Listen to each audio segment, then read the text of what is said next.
கோவிலுக்கு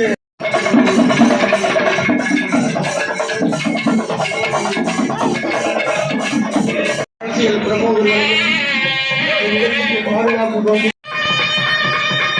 நிகழ்ச்சிக்கு 10 மணிக்கெல்லாம் மகா கும்பாபிஷேக விழா மிக சிறப்பாக நடைபெற இருக்கிறது.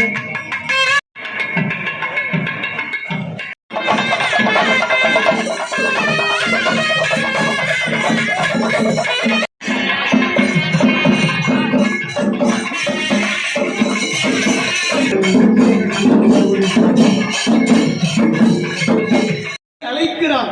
அப்போது கண்ண பரமாத்மா அங்கு வரவில்லை. 2 கைகளிலே ஒரு கைகளை அவள் இழந்து போகிறாள். துரியோதனன் தம்பி துச்சாதனன் துயில் உரிகிற பொழுது ஒரு கை இழந்தாலும் இன்னொரு கையை வைத்துக் கொண்டு தன்னை தன்னால் காப்பாற்றிக் கொள்ள முடியும் என்று பாஞ்சாலி திரௌபதி நினைக்கிறாள். அப்போதும் இறைவன் அங்கே வரவில்லை. 2 கைகளையும் இழந்த போது இறைவன் இங்கே வருகிறார். காரணம் என்ன தெரியுமா? வைணவம் என்ன சொல்கிறது தெரியுமா? 2 கைகளையும் இழந்த திரௌபதியை வைத்து நமக்கு தருகிற பாடம். இனி என்னை என்னால் காப்பாற்றிக் கொள்ள முடியாது. ஆண்டவா திருமாலே, நீ அருள்பாலித்து என்னை காப்பாற்று என்று நாம் சரணடைகிற பொழுது அந்த எம்பெருமான் திருமால் நம்மை காப்பாற்ற வருகிறார் என்று பேசுகிறார். அதை போல அவள் எப்படி சொல்கிறாளாம்? வியாக்கியான உரை சொல்கிறது. மேல முதல்ல 2 கைகளையும் பாஞ்சாலி இறுக பிடித்துக் கொண்ட பொழுது ஏழுமலை வாசா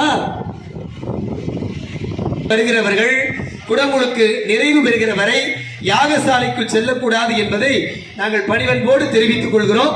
நம்ம குடமுழுக்கு நிகழ்ச்சியெல்லாம் முடிந்த பிறகு மகா தீபாராதனை தொடர்ந்து யாகசாலைக்குள் நம்ம சென்று வணங்கலாம். இப்ப யாரும் செல்ல வேண்டாம் என்பதை அன்போடு தெரிவித்துக் கொள்கிறோம். அப்ப ஏழுமலை வாசா என்னை காப்பாற்ற வரமாட்டாயானா? திருமால் வரல. வைகுண்ட வாசா என்னை காப்பாற்ற வரமாட்டாயான்னா? அப்பையும் வரல. இதய குண்டல வாசா என்னை காப்பாற்ற வரமாட்டாயா என்று சொல்லுகிற பொழுது உடனே திருமால் வந்து வண்ண வண்ண சேலைகள் வந்த வண்ணமாய் இருந்தன என்று சொல்லி காப்பாற்றினார். காரணம், ஏழுமலையில இருந்தும் வைகுண்டத்திலிருந்தும் வர்றதுக்கு தாமதமாகலாம். ஆனா இறைவன் எங்கே இருக்கிறாரா? ஒவ்வொருவருடைய மனதிற்குள்ளும் கடவுள் இருக்கிறார்.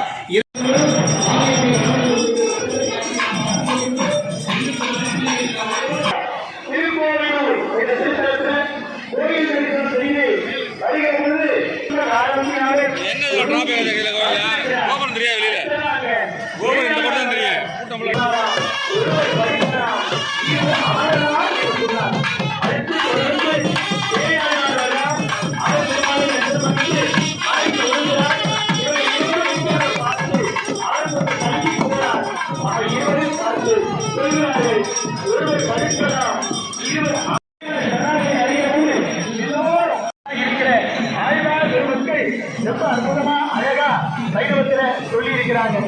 அடுத்து கடவுள் நம்மை பார்த்தால் அதிசயம். இங்கே நடந்தது அதிசயம். மிக அற்புதமாக நம்முடைய பட்டாசிரியர் அவர்கள்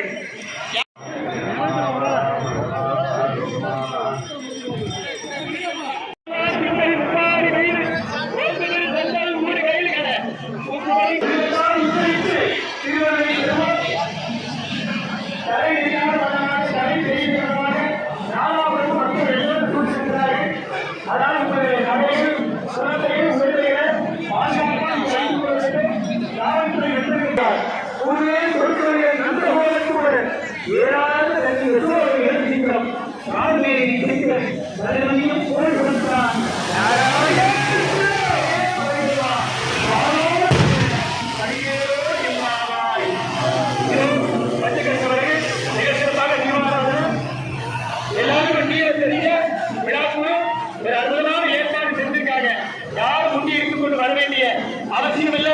நீங்கள் இருக்கிற இடம் தேடி இந்த அற்புதமான புனித நீர் உங்க தலையில வர்ற ஒரு அற்புதமான நிலையை விழாக்குழு ஏற்பாடு செய்திருக்கிறார்கள்.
எங்க